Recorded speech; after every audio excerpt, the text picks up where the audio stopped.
Je suis une élève dyslexique à la base et en fait à l'époque les professeurs me disaient on ne sait pas trop si c'est une bonne idée que tu ailles en filière générale, on ne sait pas si tu vas y arriver.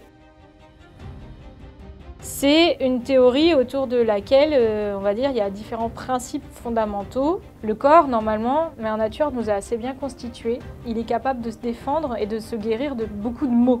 Nous, il faut nous voir vraiment comme des mécaniciens, c'est-à-dire que le corps, c'est comme une grande horloge. Il y a plein de petits rouages. Des fois, c'est un peu rouillé à un endroit. Ok, hop, on va juste refaire le réglage et mettre le coup de vis qu'il faut.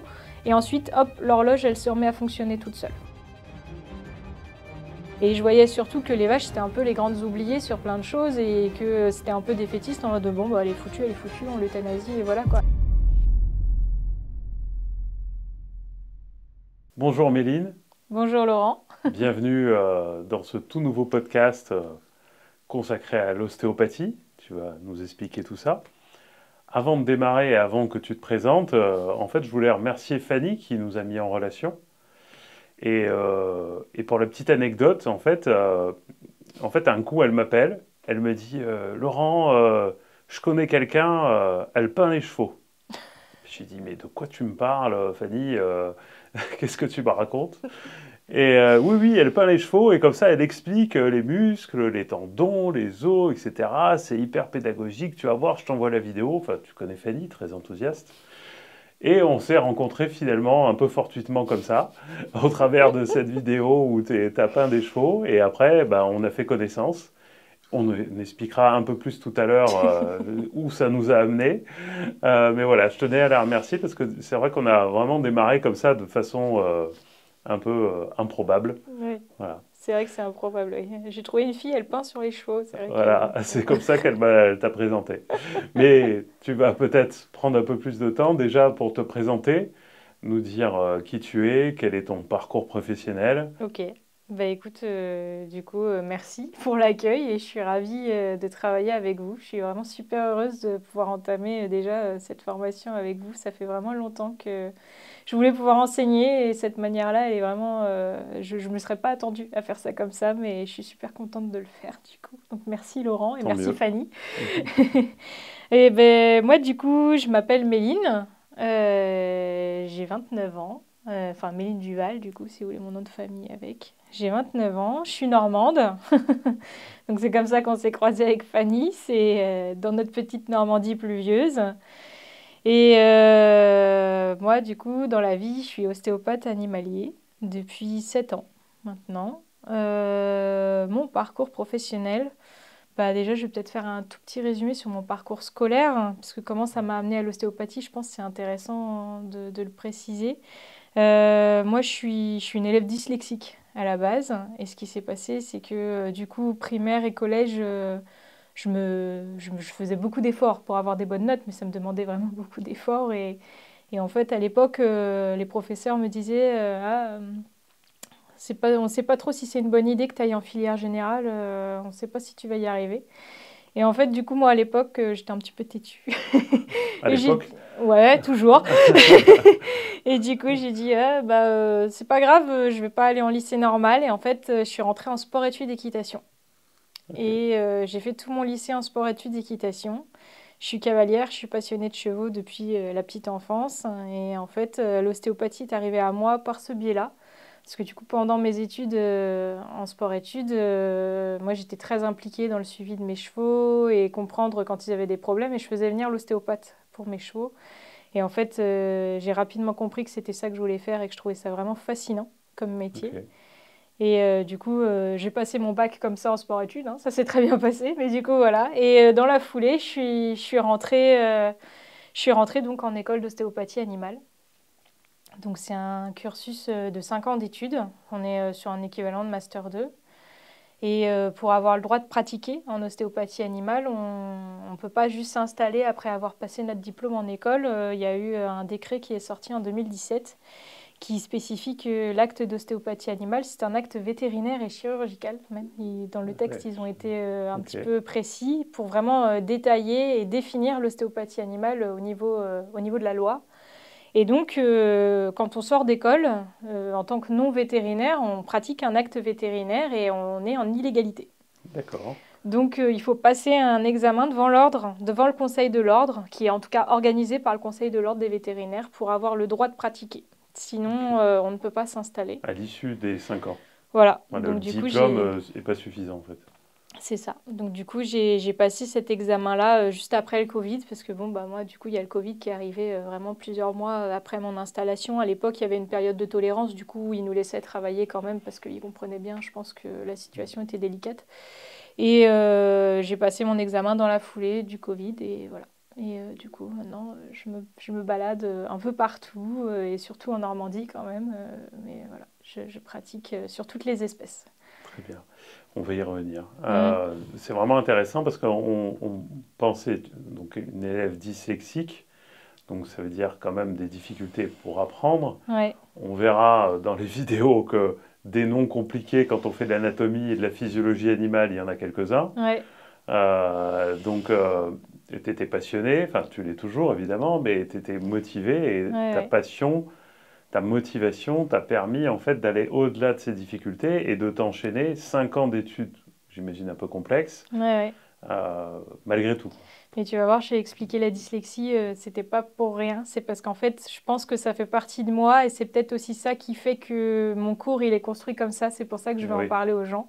ok. Parce qu'en fait, pendant mes études d'ostéopathie, on avait des examens parfois très difficiles en anatomie, où par exemple, exemple concret, on doit apprendre le détail de l'anatomie comparée de tous les animaux, ce qui est quand Mm. même pas une mince affaire. Et j'avais des examens, par exemple, sur l'anatomie viscérale, où je devais décrire précisément la conformation et le trajet des côlons du cheval. Ça, c'était mon examen, c'était noté sur 100 points. J'avais Ok. 4 pages blanches vierges, et je devais me débrouiller avec ça, écrire un texte et moi, j'avais jamais le temps de finir parce que je demandais Mm. pas de tiers-temps. Je le disais pas forcément à mes Ouais, professeurs que je suis dyslexique.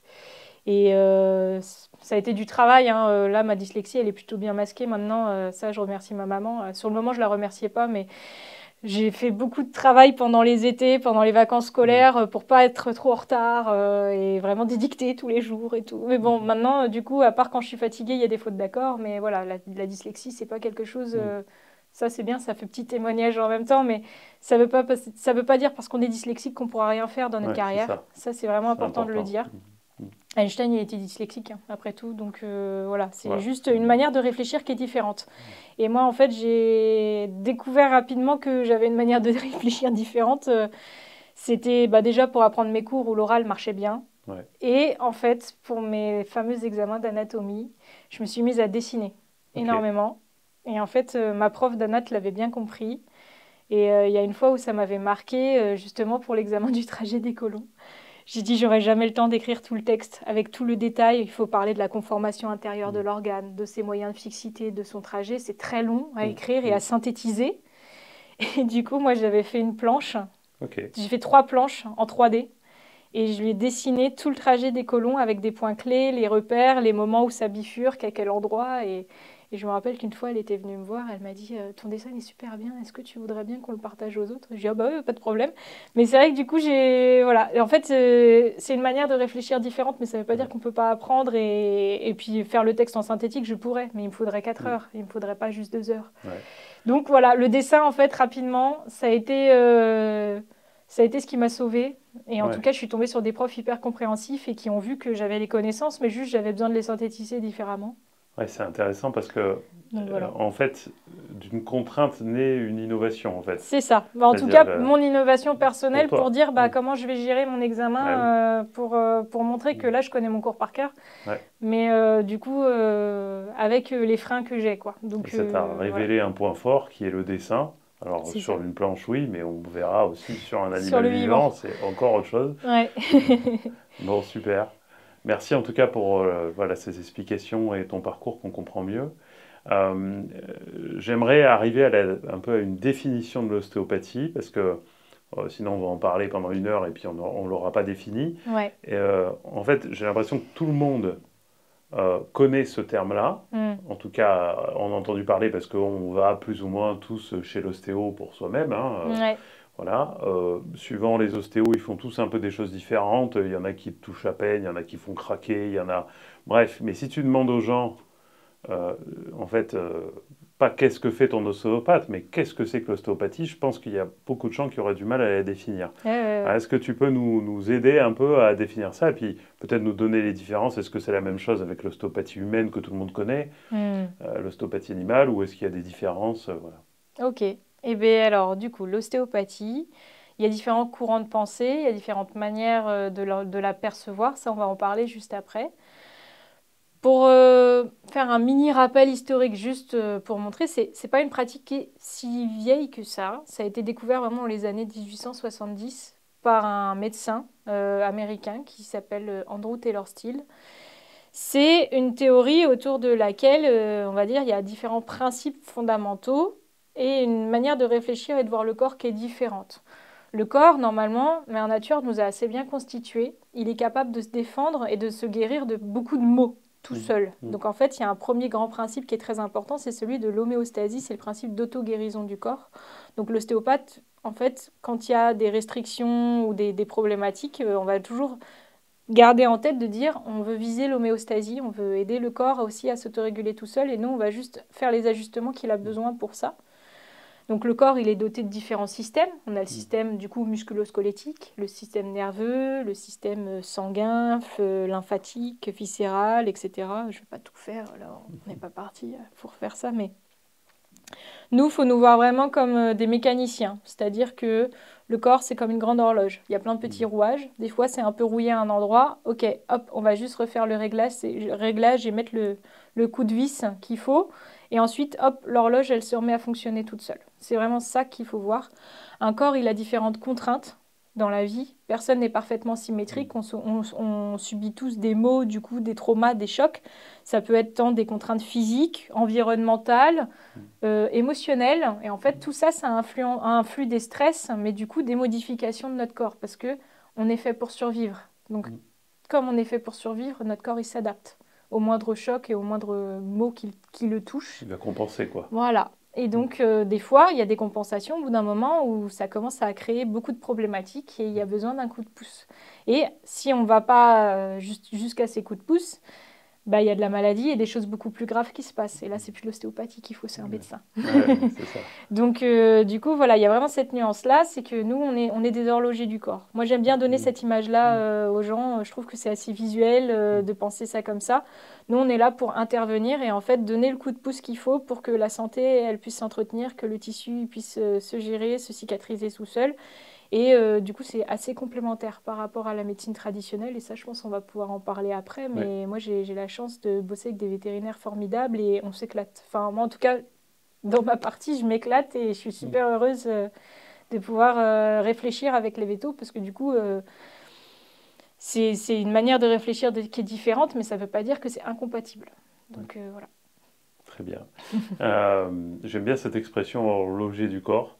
Ouais. Par rapport à la mécanique, je trouve que la mécanique, quand tu touches un bout d'une voiture, Mm. ça touche, enfin, ça n'a pas de conséquences sur le reste. Et je Mm. trouve que, alors que l'horloger, je trouve que ça, en tout cas moi, ça me parle mieux parce que Ouais. quand tu touches un bout, on l'a vu hier quand on a filmé sur la tête du veau, Ouais, ouais, ouais. enfin, sur un crâne de veau, rassurez-vous, le veau va bien. Non, non. C'est- C'était un crâne d'animal, d'animal Voilà, décédé. c'est Mais oui. ça.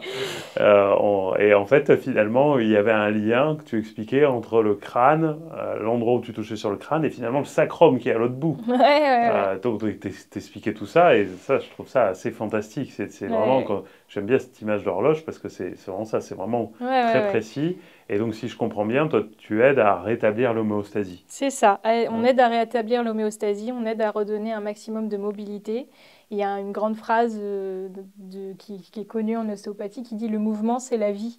Et en Mm. fait, à partir du moment où il y a de la mobilité, du moment, pardon, où il y a de la mobilité, ça veut dire que la circulation sanguine et lymphatique, elle se fait bien, que le niveau nerveux, toutes les informations, elles circulent. Et en fait, du coup, tout peut fonctionner ensemble. Tous les Mm. systèmes vont pouvoir fonctionner ensemble. Mm. Donc en fait, c'est vraiment ça l'objectif, c'est d'amener toujours un maximum de mobilité, du coup de vie, de mouvement et d'auto-guérison. Ouais, Voilà. ok, super. Tu interviens sur vraiment plein d'espèces différentes. Ouais. C'est un choix, j'imagine, de ta part. C'est un choix. Alors après, j'ai orienté mon début de carrière aussi de manière assez spécifique et ça, c'était par choix aussi. Moi, j'ai démarré les 3 premières années de mon installation. J'ai été quasiment à 100% que en rural.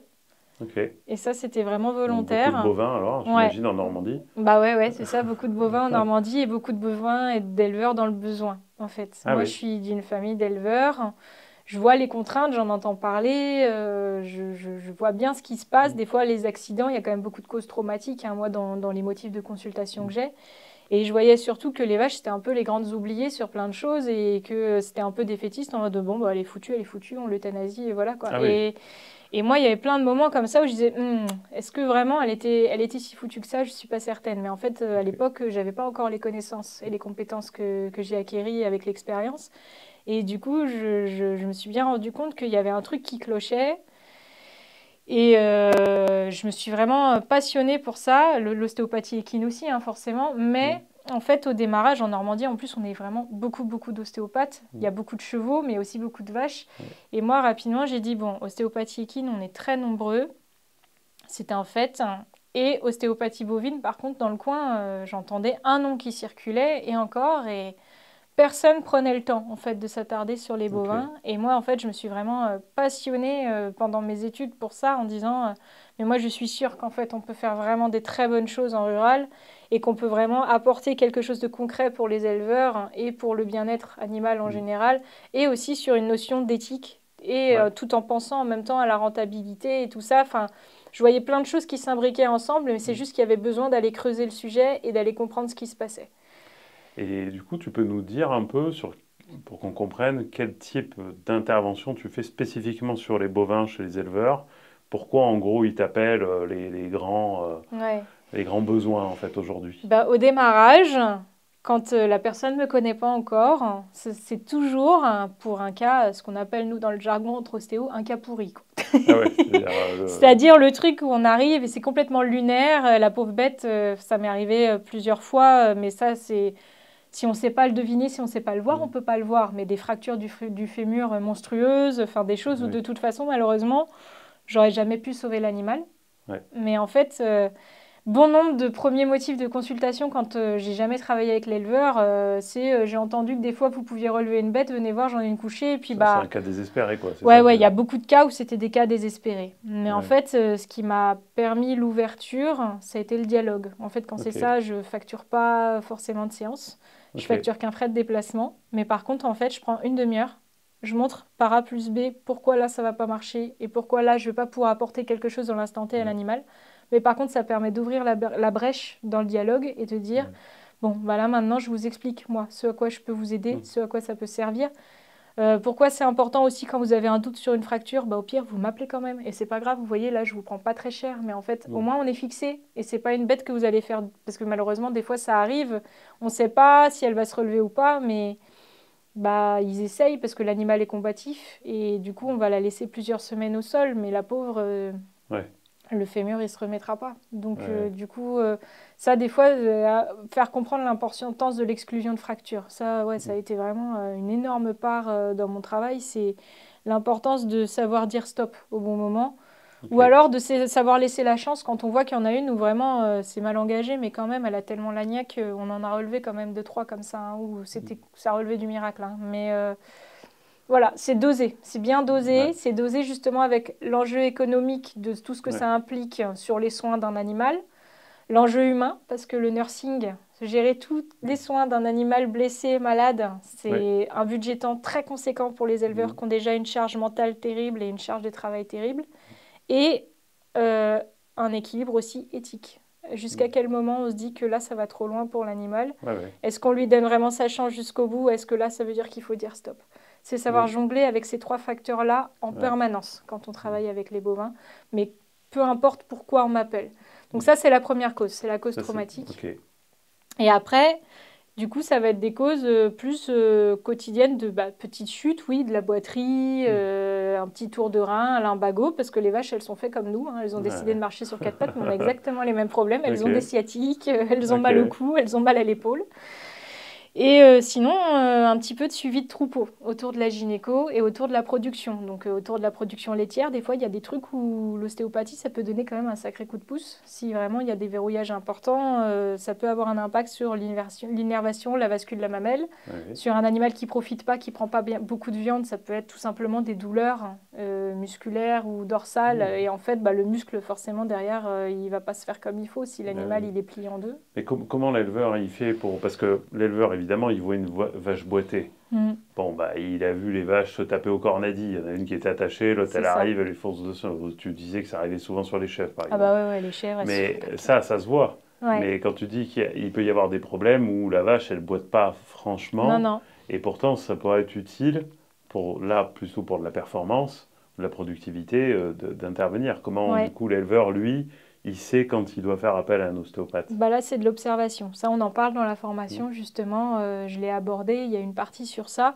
C'est apprendre à observer. Et même des fois, sans être ostéopathe, on peut passer les mains sur nos animaux. S'il y en a une où on dit, parce que quand même, hein, les éleveurs, ils sont au milieu de leur troupeau. Mm. Ils connaissent leurs bêtes. Quand il y en a une où il y a un petit truc qui cloche, où c'est pas complètement franc, mais il y a un truc quand même qui bricole, ils savent le repérer. Et en fait, moi, ce que je veux vraiment transmettre comme idée, c'est oser mettre les mains sur vos animaux. C'est pas parce que vous n'êtes pas ostéopathe que vous pouvez pas récolter des Mm. informations. C'est avoir un petit peu l'œil sur la démarche, sur des petits trucs qui sont pas de la boiterie, mais qui sont déjà des petits décalages, et oser passer les mains, sentir s'il y a des zones plus chaudes, plus dures, Mm. plus froides, et juste voir s'il y a des asymétries sans être tout de suite dans des choses très techniques. Et ensuite, voilà, la partie gynéco, bah, une vache qui prend pas l'IA depuis 3 essais, une Ouais. vache qui tombe mal en chaleur ou Mm. qui fait des chaleurs silencieuses, ça, pareil, on peut donner un coup de pouce. Des vaches qui font beaucoup de cellules dans le lait, on peut donner un coup Mm. de pouce aussi. Donc voilà. D'ailleurs, j'étais surpris d'apprendre que tu as un peu, c'est pas une thèse, mais tu as ton mémoire de fin d'études, c'est ça? On peut dire ça Ouais, comme ça. c'est ça. Tu l'avais fait sur les vaches à cellules. Voilà, c'est ça. Et puis, du coup, à l'époque, j'étais pas bloquée dans ma pratique en tant qu'étudiante. Là, Mm. maintenant, les étudiants ostéo peuvent plus pratiquer comme moi je l'ai fait à l'époque. Moi, j'ai eu de la chance de pouvoir, en fait, engager un vrai protocole comme un vétérinaire l'aurait fait pour une Mm. thèse vétérinaire. Et j'ai dit, OK, la mamite, c'est le fléau des élevages. Mm. On en a partout. Et pourtant, il y a plein de biais possibles, donc j'ai fait très attention à ça, c'est-à-dire qu'il fallait quand même que les rations soient assez bien réglées, il fallait quand même que l'environnement soit assez bien géré, parce que moi, si j'arrive pour intervenir sur des vaches avec des mammites chroniques, mais que bah, Mm. le paillot, il chauffe, il n'est pas tout le temps Ouais. curé, que la salle de trait, il y a un vrai réservoir contagieux, parce que Mm. du coup, il y a eu des petites défaillances et ça a été contaminé. Bon, bah là, c'est sûr qu'il y a plein de biais. Là, Mm. mon étude, elle ne peut pas marcher. Donc, en fait, j'ai été sur plusieurs élevages. J'ai pris un lot traité et un lot témoin à chaque fois de vaches à cellules.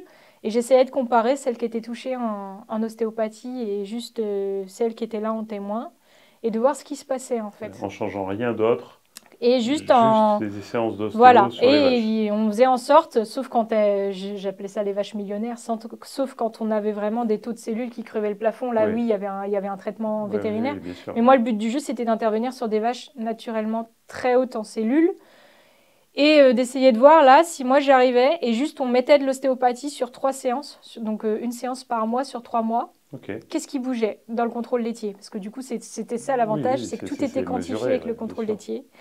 Et en fait, les résultats que j'ai eus, ils étaient quand même assez probants sur 80%, voire 90% des animaux que j'ai traités. C'est que sur le moment, on avait une augmentation des cellules juste après ma séance.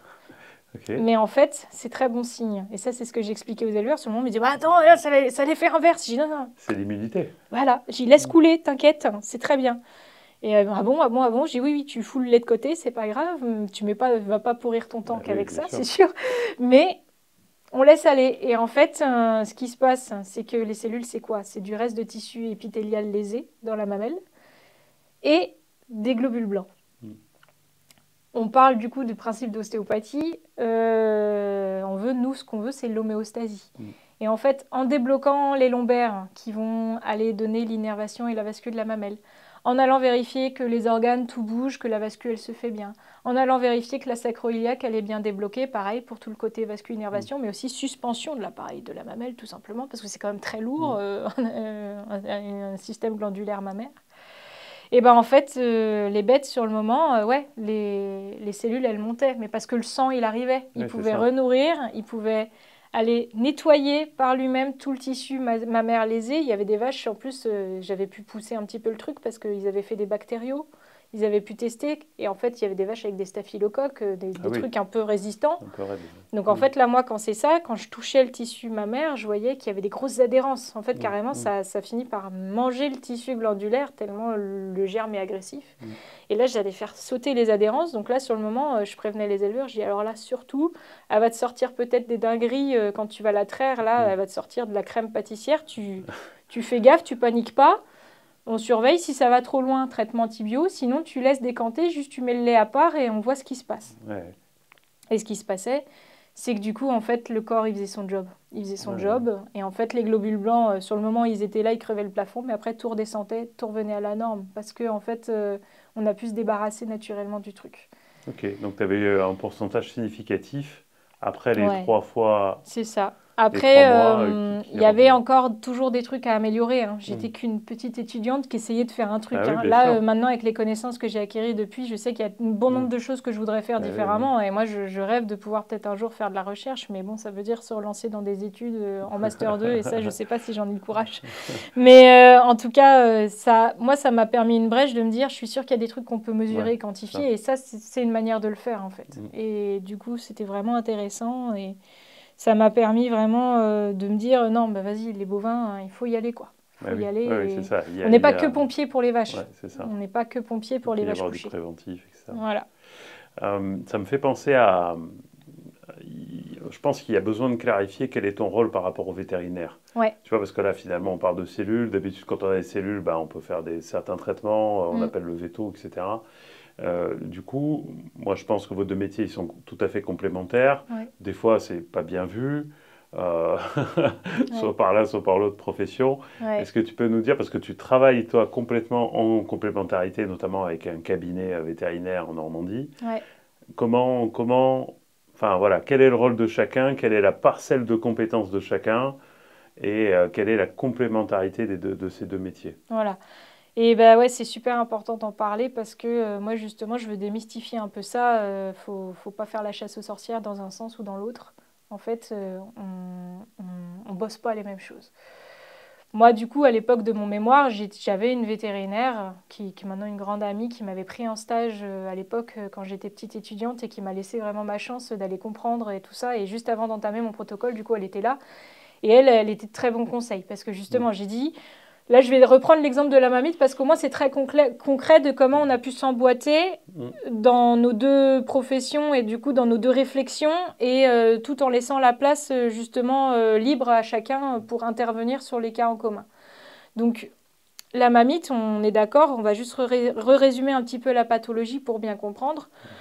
Il y a la mamite subclinique, donc c'est le fameux juste taux cellulaire qui est un peu élevé, il y a un début d'inflammation finalement, mais on n'a pas encore de symptômes cliniques visuels qui sont, à part le taux cellulaire, qui sont présents. Mm. Donc on n'a pas le quartier qui est tout dur, tout chaud, le lait avec du gros caillé qui sort, ou en tout cas un début. Et on est vraiment sur un premier stade d'inflammation. Et si ce premier stade n'est pas traité et géré, ça peut évoluer en mamite clinique. Et là, du coup, pour le coup, avec des vrais symptômes probants inflammatoires et tout ce qui va avec.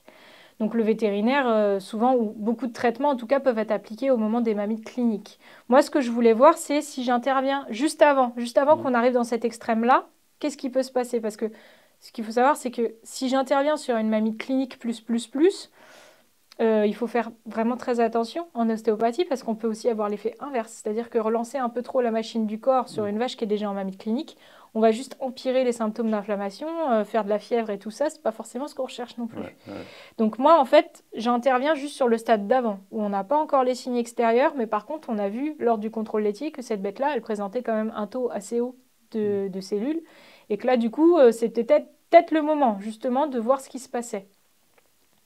Et du coup, ça, j'ai été très conseillée par le docteur Poirier. Du coup, je vais la citer quand même, Bah oui, Annabelle. oui, oui. Annabelle, elle m'a vachement conseillé à l'époque de dire, ok, mais parce qu'elle voulait comprendre. Elle m'a dit, elle avait un peu peur d'ailleurs. Elle me dit, mais attends, qu'est-ce que tu vas faire là sur les mammites? Comment tu vas aborder ton truc? J'ai dit, non, non, t'inquiète, là, je fais pas n'importe quoi.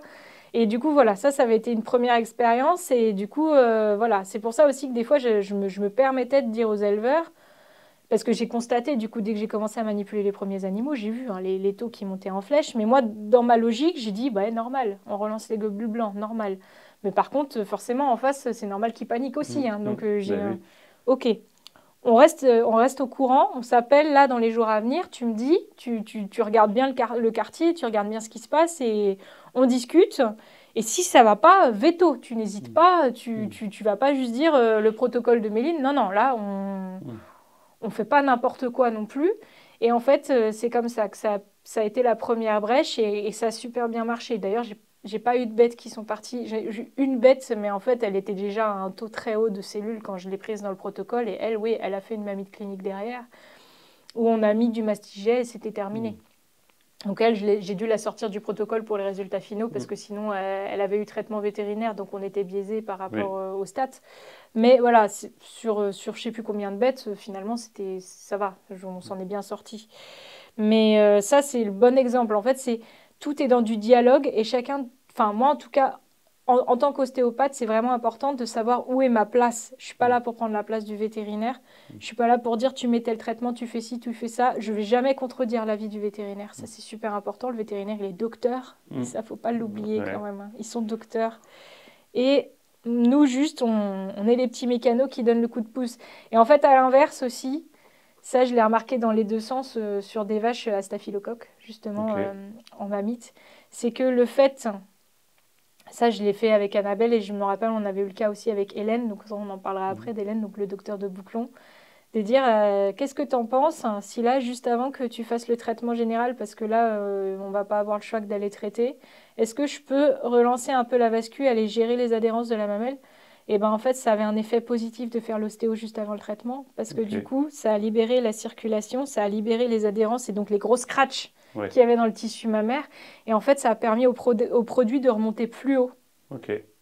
Et ça a permis aux mastigés de mieux agir, parce que des fois, quand elles sont tellement atteintes et qu'elles ont fait tellement de mammites, la mamelle est trop abîmée, et le produit, il remonte même pas jusqu'en haut, il peut plus agir, et on est obligé de taper plus fort avec les antibiotiques. Ouais, c'est ça. Et ben là, en fait, on a pu finalement... Ouais, je me souviens, c'était il y a quelques années, ce truc-là, que c'était arrivé. Mais ça avait marché, on n'avait pas eu besoin d'aller justement avec un truc direct où on bombardait fort. Mm. Parce que justement, le petit coup de pouce ostéo juste avant, ça avait mis une petite pierre à l'édifice pour gérer ce Ouais. cas-là et soigner le cas. Et en fait, il y a plusieurs trucs qui se recoupent comme ça. Ou des fois, l'association des deux compétences, elle fonctionne bien. Ouais. Mais en fait, ce qui est important, c'est le dialogue, le respect de l'autre. Mm. Et nous, ostéos, savoir garder notre place aussi par rapport aux vétérinaires parce que ils sont docteurs. Mm. Et oui, ils ont raison. Et c'est juste que des fois, ils ont besoin de comprendre comment ça marche, ce qu'on fait. Mais ça ne veut Ouais. pas dire... Moi, je ne suis pas là pour faire...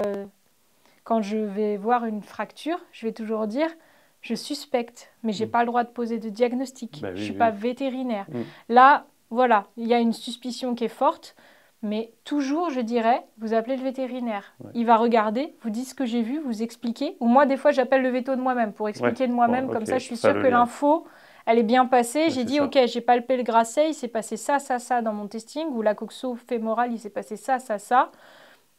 J'ai référé vers vous, vous donnez votre avis. Si vous pensez que c'est mal engagé, je vous laisse gérer et prendre la décision s'il faut euthanasier ou pas.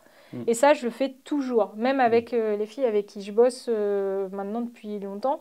Je dis toujours, c'est elle qui aura le mot final et c'est elle qui posera le diagnostic Ouais. final parce que moi, j'ai pas le droit de poser un Mm. diagnostic.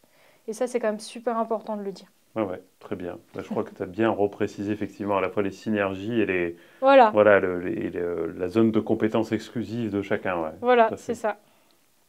Bon, super. Bah, je trouve qu'on a bien fait le tour là sur la partie Bovine, bovine. Et maintenant, il y a un autre sujet, enfin, une autre espèce sur laquelle tu interviens, qui beaucoup. sont beaucoup, qui sont les chevaux. Et là, je trouve que c'est encore un autre monde, parce que autant les vaches, bon, il peut y avoir des différences de niveau de production, hein, évidemment, entre les Hmm, vaches, mais vache laitière, ça reste quand même une vache laitière. Et là, j'ai l'impression que dans les chevaux, entre les chevaux de loisirs et les chevaux de compétition, parce que je crois que tu fais un peu les deux, Ouais. c'est la même espèce, mais quand C'est même, deux mondes c'est deux différents. mondes différents. Voilà. C'est ça. Et alors, comment tu abordes ça? Qu'est-ce que tu fais? Pourquoi tu interviens sur les chevaux alors? Pourquoi j'interviens sur les chevaux? Bah pareil, il y a un côté passion depuis Ouais. l'enfance où les chevaux m'ont toujours passionnée et fascinée. Dernière petite précision du coup sur le sport-études que j'ai fait parce que ça a quand même beaucoup influencé dans ma pratique. Moi, c'était un sport-études très orienté sur l'équitation éthologique et comportementale. Qu'est-ce que c'est l'équitation éthologique? C'est juste un courant de pensée. C'est pas une pratique à part Mm. entière. C'est pas juste une pratique de loisir comme certains pourraient beaucoup le penser, où juste on monte à cheval en cordelette ou en licol et puis on galope dans la pampa. C'est vraiment une manière de voir le cheval qui est différente. En fait, on va se baser sur les études comportementales, sur les observations dans la nature de comment ça fonctionne des chevaux en société, sans interaction humaine autour. Hein. Vraiment, Mm. comment les chevaux entre eux, sauvages, ils interagissent, comment ils communiquent entre eux. Mais aussi, on va regarder les études scientifiques beaucoup plus poussées, là pour le coup faites par exemple avec l'INRA ou autre. Comment un cheval, ça réfléchit. Le Mm. cheval, c'est une proie. Mm. Et du coup, en tant que proie, il a une manière de réfléchir bien à lui, parce que lui, Mm. ce qu'il va penser toujours et avant tout, c'est à sa survie. Bah oui. Donc il a un instinct de fuite qui est démesuré, qui peut le rendre parfois complexe du coup à gérer. Mm. Et en fait, moi, c'est ça qui m'a vraiment le plus botté autour de tout ce que j'ai appris depuis l'adolescence avec l'équitation éthologique, c'est comprendre comment réfléchit le cheval. Et ensuite quand j'ai vu cet aspect-là de la réflexion et de comment il apprend et comment il comprend et comment on peut travailler avec lui différemment, en créant vraiment un peu de connivence et de relation, mais c'est pas du tout incompatible de mettre des enjeux sportifs là-dedans. Bah, l'étape d'après, c'est quand je suis rentrée en école d'ostéopathie, j'ai dit, ah ouais, là maintenant je vois le cerveau, mais là en fait, il y a le corps. Et là, ça a été la deuxième révélation Ok. de ma vie. C'est comment ce corps il fonctionne. Parce que c'est bien de savoir comment il fonctionne mentalement. Mais en fait, qu'est-ce qu'on peut leur faire du mal s'il y a certaines choses qu'on ne connaît pas et qu'on ne comprend pas dans leur Ouais. anatomie. Et donc, tout ça, ça s'est couplé, pareil, dans ma tête, dans ma pratique, et juste dans ma pratique de cavalière, dans le travail de mes chevaux, où moi j'ai des petits chevaux, je fais un peu de spectacle pour le plaisir, mais voilà, moi j'ai pas des chevaux de Grand Prix, j'ai pas des chevaux incroyables, mais par contre, moi j'essayais, j'ai tâtonné, j'ai cherché beaucoup de choses, c'est comment les travailler, déjà à pied, comment je pouvais aller les aider à avoir une meilleure musculature, un meilleur équilibre avant de monter dessus, parce que monter dessus, mine de rien, on a de l'impact à monter sur nos Bah chevaux. oui. Ils ne sont pas forcément faits pour nous porter. Et ça, on le voit dans la formation. J'explique le dos, pourquoi c'est important de comprendre le dos et de muscler notre cheval pour qu'il puisse nous porter, Mm. parce que vraiment, sinon, on leur fait plus de mal qu'autre chose. Oui, tu les compares beaucoup à des sportifs. Ah oui, oui, c'est des Un sportifs de haut entraînement, niveau. un échauffement, des entraînements, C'est enfin, ça, la c'est ça. compétition, c'est des Alors là, sportifs, il faut les c'est prendre en tant que orienté tels, quoi. compétition, mais en fait, même un cheval de loisir, on doit avoir conscience que le cheval, il doit pouvoir nous porter. Et il Mm. doit pouvoir, à juste titre aussi, en fait, pratiquer l'équitation, ça doit pas être non plus délétère pour eux. Normalement, Mm. c'est censé être un compagnon, c'est censé être un pote avec Ouais. qui on veut soit juste avoir du loisir en Mm. effet et juste partager des randonnées cool ou des moments Mm. sympas, ou alors aller à des échéances sportives. Mais dans les deux cas, on doit le préserver. C'est Mm. important. C'est Mm. important parce que ils sont incompris en fait sur certaines choses. Et juste, c'est pas, des fois, c'est vraiment pas méchant et sorcier à comprendre, mais c'est des Mm. petites choses quotidiennes dans la vie et dans le travail qui font que nos chevaux, ils ont un certain confort de vie. On peut du coup partager des années d'équitation et de pratique avec eux très longues. Ils peuvent avoir une longue carrière sportive ou en tout cas même de cheval de loisir parce qu'on a pris soin d'eux, en fait, Mm. tout simplement, et on a pris soin de leur corps. Ouais, et c'est ce que j'ai beaucoup apprécié, moi, dans ce qu'on a filmé là sur la biomécanique du cheval, parce que finalement, l'anatomie, on peut la comprendre. Enfin, je pense que quand tu es en centre équestre, tu passes tes galops, tu apprends l'anatomie Mm. dans les galops, un petit peu au Oui, moins, oui, succinctement, mais oui, oui, on succinctement, l'aborde, voilà. ouais. Mais il y a l'anatomie sur une planche, et puis il y a comment tout ça, ça se met en mouvement Sur du vivant, sur du vivant, quand tu le fais marcher, ce qu'on a fait à la longe, en c'est ça. cercle, en ligne droite, enfin, au pas, au galop, au Ouais, ouais, trot, etc. ouais, ouais, Et ça, du coup, ça, c'est cette mise en mouvement qui est quand même assez extraordinaire c'est de ça. voir les implications que ça a, de la façon dont on traite le cheval finalement. Ouais, ouais, c'est ça. Parce qu'en fait, c'est exactement, tu as très bien résumé enfin, le problème. C'est juste que les galops, ils sont en permanence en train d'essayer de refaire les programmes. Enfin, Mm. c'est comme tout avance, ça a juste besoin de temps. La filière, elle évolue depuis des Mm. années et moi, je sais qu'on va vers des choses quand même beaucoup plus positives et des grosses prises de conscience en matière d'équitation. Mm. Mais oui, il y a beaucoup de jeunes sur la manière dont les galops sont enseignés ou juste, ok, la théorie, j'ai appris les os, j'ai appris les muscles, mais il n'y a pas le lien après fait sur le vivant. De dire, Ouais, ok, mais c'est ça. en fait, à quoi ça. Enfin, des fois, j'ai des ados sur lesquels je suis tombée et j'ai dit, à ton avis, à quoi ça sert là que tu as appris ton petit schéma coloré? Oh, je sais pas, ça me faisait juste chier. Il y en a qui m'ont sorti ça, j'ai Bah dit, bah oui. ouais, mais c'est Oui, oui, et dommage. comme ils ont le même comportement comme s'ils étaient à l'école, ils sont un peu obligés de le faire, Ouais, ils quoi. se sentent contraints de le faire Mm. déjà. On leur met pas du tout d'intérêt ludique des fois à le Bah oui, faire. bah Il y a oui. des profs qui essayent et je vois des moniteurs vraiment cool qui essayent Mm. vraiment de rendre ça percutant. Mais voilà, pour eux, c'est juste, bon, c'est parce que c'est dans les théories, sinon je peux pas passer mon galop. Bah, c'est dommage de penser comme ça. Et c'est surtout que c'est dommage. Mm. Parce que là, toi, justement, quand j'en parle avec eux, ils me disent, ah bah ouais, moi, je veux juste aller faire du concours et monter en hauteur sur les barres que je saute. Ouais, c'est bien. C'est beau projet, ok. Mm. Mais du coup, à ton avis, là, si le cheval, il a mal à tel endroit, qu'est-ce que ça va jouer quand tu vas aller sauter un auxerre? Ah ben, je sais pas. Et en Mm. fait, voilà. Ou alors, quand tu vas aller en dressage et que tu veux aller lui demander un changement de pied, qu'est-ce qui va se passer? Ou même en spectacle, hein. Moi, je fais du spectacle, ok, moi, mon cheval, il s'assoit dans un canapé. Mais s'il a mal au dos, est-ce qu'il va vraiment pouvoir bien le faire? Ou est-ce que, Mm. Oui, parce justement... qu'il pourrait. Moi, j'ai l'impression qu'il y a beaucoup de chevaux dans les centres équestres qui le font par, comment dire, parce qu'ils sont dociles. C'est-à-dire, ils Ouais, font ils ce sont qu'on leur gentils. demande, ils Ils sont sont gentils, foncièrement gentils, ils ont le mais grand ça ne veut pas cœur. dire qu'ils Ils sont aiment pas inconfortables, et ouais. que c'est pas inconfortable pour eux. C'est C'est, ça. c'est, c'est... C'est ça. Mais après, du coup, c'est pour ça qu'il y a un grand rôle de sensibilisation, j'espère, avec cette Mm. formation. Et j'espère aussi donner envie aux gens de vouloir en apprendre plus, en Mm. fait. C'est que là, on aborde déjà un bon morceau. Mais ce que j'espère, c'est que, notamment après ceux qui commencent à monter un peu plus technique et haut niveau, c'est de dire, OK, là, j'ai vraiment envie de comprendre encore plus parce que là, ça m'a appris plein de choses. Et c'est vrai que ouais, quelle machine incroyable c'est le corps d'un cheval, Mm. en fait. Et c'est du vivant, mais en fait, comme j'ai dit au tout début, le vivant est tellement bien fait, mais en fait, c'est une machine aussi tellement technique et pointilleuse. Et donc, on a besoin Ouais, d'aller la comprendre, quoi. c'est ça. Voilà. Super.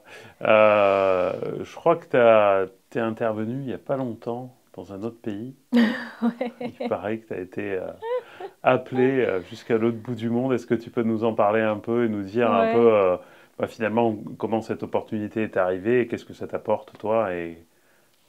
Et puis, la vie, elle est pleine de surprises. Moi, je me trouve extrêmement chanceuse, hein, de toute façon, dans mon parcours de thérapeute. D'abord, j'ai rencontré, du coup, Annabelle et Hélène, avec Mhm. qui je travaille et qui sont des personnes, tant humainement que professionnellement incroyables. Donc, qui sont les deux vétérinaires Mhm. avec qui j'interviens en Normandie. Et puis, bah aussi, des fois, il y a des surprises comme ça. Un truc, si on m'avait dit ça il y a 5 ans, j'aurais dit, ouais, n'importe quoi, vas-y, jamais j'aurais fait ça. Et puis bon, bah comme quoi, des fois, on a des plans et on n'est peut-être pas au courant de que ça va se passer, mais ça Mhm. nous arrive dessus. Et là, moi, ça c'est le cas. Du coup, j'ai une amie qui s'appelle Amber, que je connais depuis quelques années, de l'époque où j'étais en sport-études. Donc ça va faire quand même une dizaine d'années qu'on se connaît. Qui sait du coup que je travaille en ostéopathie et qui, elle, du coup, est chinoise. Et en fait, la filière équine chinoise, elle est en plein développement. On connaît quand même les Chinois avec leur atout d'aller très vite et de comprendre les choses très vite et de mettre les moyens qu'il faut techniques pour développer les choses. Et dans la filière équine, c'est la même chose. Et en fait, ils n'ont pas d'ostéopathes ou très très peu qui interviennent là-bas. C'est pas du tout connu encore, mais par contre, ils essayent, hein, de développer la filière équine. Ils essayent aussi de démarrer la compétition, d'aller gentiment vers le haut niveau. Et donc, voilà, il y a eu des dialogues et des discussions comme ça depuis 1 an avec Amber. Et de là est né le projet d'aller faire... du coup, là, j'ai déjà fait 2 voyages. Et d'aller, en fait, juste faire découvrir l'ostéopathie en Chine pour les chevaux. Et d'aller amener une petite pierre à l'édifice là-bas pour bah, justement tout ce développement de filière qu'il y a en cours et sensibiliser du coup sur le bien-être animal. Parce que du coup, Oui. forcément, ils ont encore finalement assez peu de connaissances.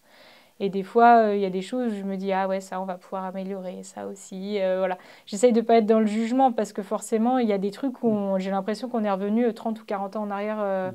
en termes de bien-être animal pour les chevaux. Mais en vérité, non. quand j'arrive sur place, je me dis, ouais, ils ont des contraintes quand même que nous, on n'a pas, déjà rien que le climat. Et Ouais. puis, ils font comme ils peuvent, avec les moyens qu'ils ont, avec la culture qui est quand même tellement différente de la nôtre. Ils ont une manière de réfléchir et une manière de percevoir les choses et les étrangers où c'est comme nous, hein, quand on voit des personnes chinoises, des fois en France, on dit, oh là là, ils sont vraiment bizarres, ils paraissent complètement à côté de la plaque par rapport à nous, mais en fait, c'est la culture, en Ah fait. ouais. Ils pensent la Donc, même chose de nous quand ouais, ils nous voient exactement. Non, mais débarquer. c'est vrai. Moi, il y a des trucs où des fois, je leur demandais des choses, ils me regardaient, mais elle est complètement allumée celle-là. Et du coup, voilà, hein, c'est dans les deux sens, hein.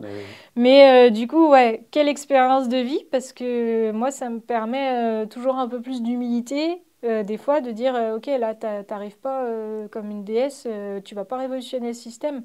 Par contre, juste des petites graines semées par-ci mm, par-là pour sensibiliser. Et puis aussi bah, pour aider les chevaux et les cavaliers, hein, tout mm. simplement. Et là, du coup, ouais, chouette aventure. Du coup, je commence à vivre mon métier aussi à l'étranger. Et ça, c'est vrai que c'est un beau cadeau. C'est un beau cadeau. Super. Bravo à toi. Merci. Pour finir un peu le tour des espèces, on a parlé des bovins, on a parlé des équins. On va pas faire le tour de toutes les espèces sur Non, il y lesquelles en tu a trop. interviens, il y en a trop, mais par contre, il y a une espèce qui est quand même très importante pour les agriculteurs, qui est un compagnon de beaucoup de gens, pas que des agriculteurs d'ailleurs, qui sont les chiens. Ouais, Puisqu'on a à la fois des chiens de compagnie dans les fermes aussi, mais il y a des chiens de conduite, ouais, hein, de travail. notamment les border collie, puis il y a des chiens de protection de plus en plus Mm. aussi. Voilà, comment tu interviens sur les chiens? C'est quoi les spécificités de l'intervention de l'ostéopathe sur les chiens? Alors sur les chiens, on a une dimension, on l'a un peu sur les chevaux aussi, on a la dimension, c'est le membre de la famille. C'est le Ah membre oui. de la famille, Mm. donc du coup, les gens, ils vont pas toujours avoir le même abord que pour un animal de rente, Mm. hein. Il y en a, ils vont m'appeler pour le petit check-up annuel, comme nous on le ferait en tant qu'humain, Mm. où c'est important de vérifier que tout va bien pour lui, etc. Donc ça, j'en ai quelques-uns. Et après, en fait, moi, ma pratique canine, maintenant, elle se fait beaucoup en clinique vétérinaire. Ok. C'est-à-dire que c'est les filles qui réfèrent, elles savent très bien mon champ d'action. Donc pareil, ça va être soit sur du post-op, sur de la pathologie vraiment Mm. orthopédique ou locomotrice. Ça va être aussi pour des éleveurs, pareil, sur le suivi de gestation des chiennes Ok. ou problèmes gynéco. Ou alors, voilà, juste petite problématique quotidienne d'inconfort du chien, de douleur, Mm. et où j'interviens dessus. En conclusion de ce podcast, j'aimerais qu'on parle un peu de la formation qu'on a tournée ensemble. Ouais. Alors, on a fait ça un peu étalé, parce qu'on est allé de l'année dernière, au mois de juillet. C'est nous qui sommes venus à toi. On est allé à Deauville. On a eu la chance d'être accueillis au pôle international du cheval de Deauville, où on a pu bénéficier quand même des infrastructures. Ça, c'était chouette. Et on avait donc ton amie Aude, avec son cheval si gentil aussi, Argentard. Voilà, et on a complété là on est donc en 2025, on a complété par 3 jours là pour vraiment avoir quelque chose de très très détaillé et pointu. Est-ce que tu peux nous expliquer ce qu'on a fait à Deauville l'année dernière? Et bien, ouais, du coup, à Deauville, l'année dernière, ce qui s'est passé, c'est qu'on s'est donné rendez-vous avec, du coup, quand même pas mal de matériel pour vous, pour le tournage, hein. C'est vrai que moi, ça, j'ai découvert, mais c'est toute une logistique d'organiser un tournage. Effectivement. Et à Deauville, ce qu'on a fait, c'est que, ouais, du coup, on a eu la chance d'être accueillis. Je remercie encore Franck Lemestre pour sa gentillesse, pour vraiment nous avoir laissé accéder aux installations du pôle qui sont quand même grandioses et où il y a beaucoup de compétitions organisées là-bas. Et donc, ouais, mon amie Aude, elle est cavalière, elle est éleveuse, etc. Et aussi, elle fait du commerce de chevaux en saut d'obstacle. Et Aude et Argenta ont tourné beaucoup en compétition assez haut niveau, hein. Argenta, il sautait 1m40, 1m45. Et c'était les cobayes parfaits, déjà parce qu'avec Aude, on est amis. Et Argenta, c'est un cheval qui est vraiment d'une gentillesse et d'une patience Incroyable, extrême. Et incroyable. en plus, c'est un très beau cheval qui se déplace bien. Mm. Donc, il avait vraiment tous les critères parfaits pour faire notre tournage, notre fameux tournage. Et donc, ce qui s'est passé, la spécificité de ce tournage-là, c'est qu'il y a eu 3 heures de peinture sur mon pauvre Argenta, qui est à grand renfort de carottes et de câlins pour lui dire merci. Mais j'ai la petite particularité, du coup, c'est qu'on a peint, parce que je dis on, parce que j'ai eu de l'aide hein, quand même. J'ai dessiné tout le gros du dessin et du Ouais, squelette, mais heureusement que j'avais des petites mains ouais, c'est ça, vous étiez trois finalement. pour faire le remplissage Mm. du coloriage. Et en fait, j'ai peint pas mal de pièces osseuses sur le vivant, directement sur Argenta, ainsi que certains muscles qui allaient être importants pour l'illustration de tout le cours qu'on allait faire. Et ensuite, on a enchaîné, dès que la peinture était faite, sur du coup le tournage en tant que tel, sur du vivant, donc en direct, en aspect du coup très pratique et technique avec Argenta pour présenter du coup l'anatomie et ensuite aussi toute une partie en mouvement. Mm. Et donc ouais, ça avait été une sacrée journée, hein. Je crois qu'on avait fait quoi, 10 heures de tournage en tout? Oui, oui, oui, c'est ça, avec, si on compte la En comptant peinture, la peinture, en comptant la évidemment. Ouais. peinture. Donc au début, tu as fait une vidéo où tu expliques sur le cheval fixe toute l'anatomie, Ouais. donc la partie squelette déjà. Mm. Et puis après, il y a plusieurs vidéos où tu expliques quelque chose qui est quand même finalement assez important, mais il faut prendre du temps pour bien expliquer, ce sont les muscles Ouais, et les contractions musculaires, parce que c'est comme, alors ceux qui font de la musculation chez eux, ils ils connaissent un connaissent peu. un peu ça Mm. parce qu'ils savent ce que c'est que la contraction musculaire, mais pour le commun des mortels, c'est quand même quelque chose d'assez compliqué. Ouais, Et donc tu l'as expliqué, on a complété par des schémas, etc. Là en studio ces jours-ci, pour ouais, bien comprendre. Et après, tu as fait, euh, j'allais dire, tu as mis le cheval en mouvement, tu as fait une séance d'entraînement, ouais. d'échauffement, on va dire, Mm. tu as fait des exercices et du saut. Ouais, c'est ça. Voilà. Et en fait, j'ai commenté biomécaniquement qu'est-ce qui se passe dans le corps du cheval quand on lui demande tel ou tel exercice. À l'obstacle, qu'est-ce qui se passe, quelles structures sont mises en jeu, quelles structures sont sollicitées, pourquoi il faut faire attention. Pareil sur certains exercices de dressage. Et aussi comment prendre en compte toutes les connaissances qu'on a essayé de mettre en place dans l'athlétisation en fait, du cheval et dans son entraînement. Donc voilà, et j'ai parlé aussi de certaines pathologies qui sont quand même importantes où il faut sensibiliser les gens, c'est important de les connaître. Et du coup, après, dans la foulée, dès qu'on a fait notre super journée et tournée à Deauville, on a fait la même le lendemain avec nos petites vaches. C'est ça, on a complété. En fait, on avait fait il y a quelques années une série sur l'ostéopathie bovine avec le docteur Jean-Pierre Siméon, Mm, qui a eu d'ailleurs beaucoup de succès. Et c'était une série qu'on avait faite vraiment exclusivement sur le terrain, mm, qui était vraiment sur les manipulations sur donc, des vaches laitières, des vaches allaitantes et un veau.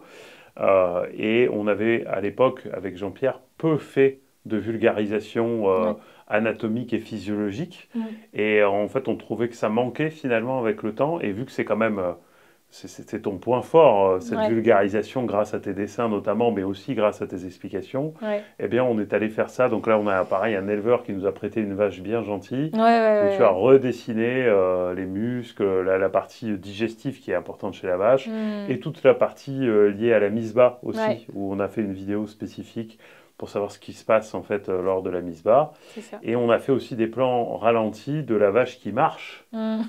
C'est vrai, j'avais oublié Et ça. je reviens à ce que tu as dit tout à l'heure sur l'observation. Et je trouve que ça, c'est un point important pour les éleveurs, Mm, parce qu'ils passent, à la fois, ils passent du temps avec leurs animaux, ça, c'est certain. Mais à la fois, si on ne te donne pas les codes pour observer, mm. tu peux voir, tu peux voir la vache ou le cheval ou n'importe quel animal passer 100 fois devant toi. Si tu n'as pas les codes, si tu ne sais pas Ce qu'il faut ce regarder. qu'il faut regarder, bah, en fait, c'est pas une histoire de temps, c'est une histoire aussi de qualité d'observation. Et c'est ce que tu apportes dans ces vidéos, je trouve, cette qualité d'observation des animaux qui est quand même importante pour les éleveurs. Ouais. Bah ouais, ouais, c'est super important parce que c'est en fait cruellement ce qui peut manquer et c'est pas du tout de leur faute, c'est qu'on leur a pas appris. En Bah fait, on oui, leur a pas appris ça s'apprend. et moi ça c'est vraiment le premier truc que j'ai vu et que je fais aussi avec mes éleveurs au quotidien, Mm. hein. Des fois je prends le temps et ils me disent ah bon ça c'est une sciatique. Je dis bah ouais ouais en fait regardez en fait là je prends le temps je dis ah, là il a la crampe elle est comme ça et en fait ça revient là parce que c'est pincé là et en fait voilà il faut sensibiliser on n'est pas juste j'aime pas du tout l'image qu'on peut avoir ou que certains peuvent avoir de l'ostéopathe. Juste le gars, il vient, Il il fait dit pas craquer et voilà, il s'en il va dit quoi. pas ce qui se fait, ce qui se passe. Mm. Et en fait, non, c'est important d'expliquer comment ça marche et pourquoi Mm. on fait ça, et aussi d'expliquer des fois des trucs tout bêtes qu'ils peuvent faire eux-mêmes, quoi. Donc voilà, ça c'est quand même le gros sujet qui était important à faire. Et ouais, du coup, on était bien. Merci François, du coup, qui nous a accueillis Tout à avec fait. ces petites vaches toutes sages et toutes gentilles hein, qui ont fait super cobaye peinture aussi. C'est ça. Et après, on a complété. Alors, ça, tu as fait faire ça exprès pour la formation. Ouais. Est-ce que tu peux nous expliquer? Alors, ça, maintenant, je fais le malin, c'est un sacrum, hein, pour ceux qui Mm. ne savent pas. Mais je ne faisais pas le malin il y a quelques jours. Est-ce que montre-nous ça? Tu as fait faire ça exprès pour, pour mieux expliquer. On peut Ouais, prendre aussi ces os-là, peut-être, ouais, parce qu'ils sont, les c'est vertèbres, vraiment, ces vertèbres, c'est vraiment fantastique de montrer comment ça l'articulation. s'emboîte. Et ça, c'est fantastique aussi. Ouais. Ouais, bah du coup, ça fait longtemps que je voulais avoir des os, donc en vrai, c'était le prétexte parfait pour la formation d'AgriLearn, mais de toute façon, ce serait arrivé tôt ou tard. Et donc, bah, c'est une jeune fille qui s'appelle Julie, qui est actuellement étudiante en ostéopathie animale, qui a ouvert sa boîte qui s'appelle Anato Design et qui fait de l'impression 3D d'os en Génial. imprimante 3D. Et donc, moi, c'était pile ce que j'avais besoin parce qu'en fait, on ne peut pas trouver si facilement que ça des os. Il y a des normes sanitaires, hein, donc quand j'embête des bouchers ou des abattoirs, Ouais, on m'a souvent dit non parce que ouais. on n'a pas le droit de donner des déchets. En fait, c'est considéré comme du Oui, oui. déchet, mais Oui, puis ça se niveau. conserve pas bien non plus. Eh non, et depuis, bah, les os, ça va, mais il y a une manière Il de faut, faire, faut hein. de Il y a les une manière de nettoyer. Ouais. faire. Et en fait, le problème, c'est que du coup,